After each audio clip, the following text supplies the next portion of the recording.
السلام عليكم، ازيكم عاملين ايه؟ في الجو البرد ده عايزين نعمل اكلات جميلة وتدفي ويبقى طعمها تحفة. مفيش احلى من الكوارع. تعالى اقولك ازاي تعمليها بطريقة سهلة وبسيطة، وهقولك ازاي تشتريها من عند الجزار وتختاري ايه عشان تطلع معاكي تحفة. وتعالوا نعرف مع بعض سر لون الشوربة الرهيب بطريقة سهلة وبسيطة. بس لو أول مرة تشوفوني أتمنى إن انتوا تشتركوا معايا بالقناة وتفعلوا جرس التنبيهات عشان يوصلكوا كل جديد، وما تنسوش اللايك والشير. يلا نبدأ بسم الله. أول حاجة بجيب الكوارع من عند الجزار، بيقطعها لي، ويفضل إن انتي تختاري الكوارع الجاموسي، بتكون أفضل من البقري، وتختاري الكوارع الأمامية بيكون فيها لحم أكتر وبتبقى أفضل، ولو سنها صغير مش هتاخد معاكي وقت على النار. بحطها في محلول النقع اللي عندي، بحط مية ودقيق وليمون وملح وانقعها حوالي نص ساعة، وبعدين بغسلها كويس جدا حوالي 3 أو 4 مرات. لازم تغسليها كويس، ولو فيها أي سمار أو أي لون ممكن بتعمليه بالسكينة بحيث تبقى لونها أبيض وتحفة معاكي ومبقاش فيها أي ريحة زفارة. وبعد ما بغسلها وبصفيها كويس برجع أعصر عليها ليمون تاني، بتبقى نظيفة وزي الفل معاكي. تعالوا نشوف ازاي هنعملها مع بعض. اول حاجة بجيب حلة على النار، بضيف فيها شوية من الزيت وبحط عليهم شوية من الزبدة عشان الزبدة عندي ما تتحرقش، واكون مجهزة عندي بصلاية كبيرة واقطعها لقطع، واكون مقطعة عندي حبايتين من الطماطم متقطعين، وهبتدي ان انا اضيفهم معايا في الزبدة وابتدي اشوح فيهم كويس. ممكن تضيفي جزر لو انتي حابة، بس انا بصراحة بكتفي بالطماطم والبصل. اشوحهم كويس قوي مع بعض في الزبدة، واكون عندي مجهزة التوابل اللي انا هحطها. المنكهات اللي احنا بنضيفها للشوربة دي مع تشويح الخضار بتدي ريحة وتست عالي قوي للكوارع. اول حاجة عندي هنا هضيف فصين من المستكة. المستكة يا جماعة بتفرق قوي في طعم اي شوربة ممكن تحطيها، بجد بتدي ريحة وطعم رهيب. وبعدين هحط كام واحدة من الحبهان الصحيح، ويفضل الحبهان الأخضر لأن هو بيدي ريحة ونكهة قوية. وهضيف نص معلقة من الفلفل الأسمر الحب، وهضيف عندي ورق اللور أو ورق الغار، وأشوحهم كويس قوي مع بعض.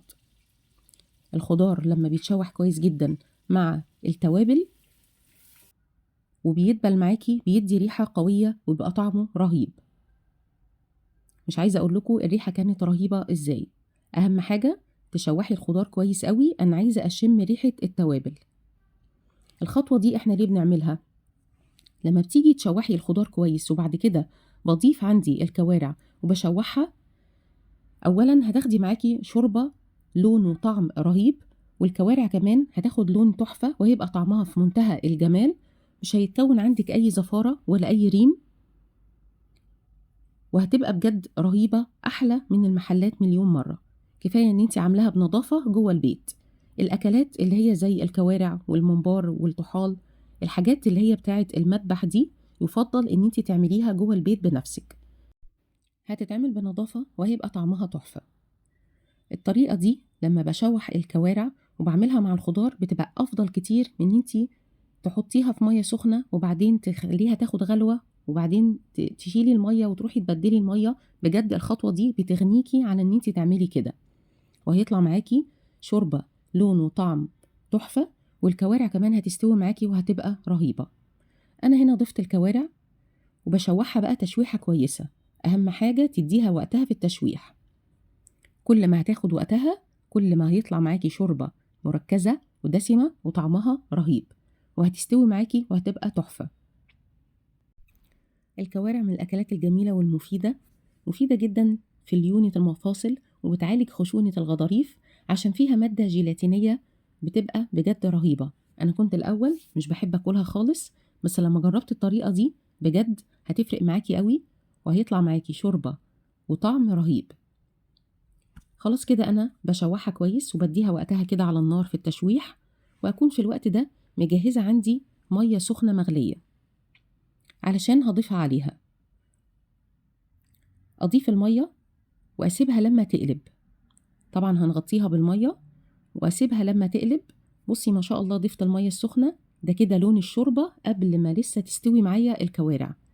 الشوربة رايقة ونظيفة، مفيش أي ريم ولا أي زفارة، تحفة ما شاء الله. أول بس ما هتقلب معايا هجهز معلقة من السكر. ما تقلقيش خالص، السكر مش هيأثر خالص على الطعم، بل بالعكس ده هيسرع من تسوية الكوارع وهيخليها تستوي معاكي في وقت أقل. الكوارع لو سنها صغير مش هتاخد معاكي غير ساعة أو ساعة وربع بالكتير، لكن لو سنها كبير هتكوني محتاجة ان انتي من وقت للتاني تقلبيها كويس وتزودي عليها مية مغلية وتتابعيها. عشان كده يفضل ان انتي تكوني بتجيبيها من جزار يكون حد امين ومضمون بتتعاملي معاه، وتطلبي منه ان الكوارع تبقى الكوارع الجاموسي وتجيبيها الامامية، ويفضل يكون سنها صغير، مش هتاخد معاكي وقت على النار وهتبقى رهيبة. انا هنا بقلبها كويس وخلاص. اول ما قلبت معايا وضفت السكر هديت النار عليها وبسيبها بقى تستوي وبقلبها بس من وقت للتاني. خلاص كده ما شاء الله الكوارع كانت استوت معايا. بصي ما شاء الله لون الشوربة كان رهيب ازاي، واستوت وكانت دايبة خالص، بجد ريحتها وطعمها كانوا تحفة. الشوربة بتاعتها دي لما بتاخدي كمان تعملي منها الفتة بتبقى في منتهى الجمال، تتشرب سخنة كده وتعصري عليها شوية ليمون، رهيبة.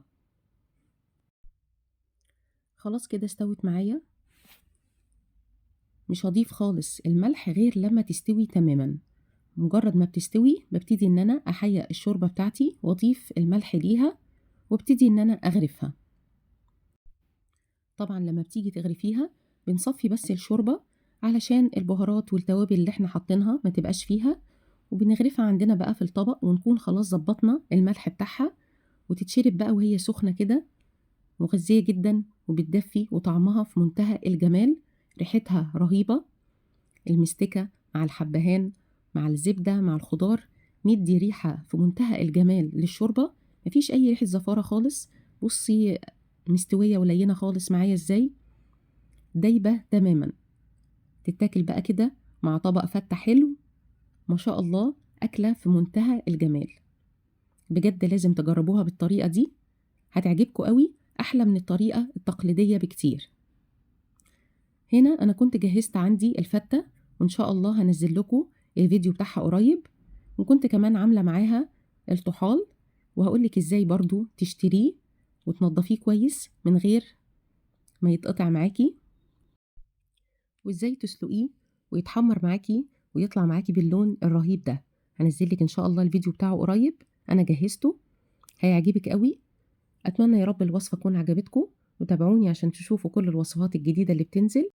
ما تنسوش اللايك والشير. شكرا لكم.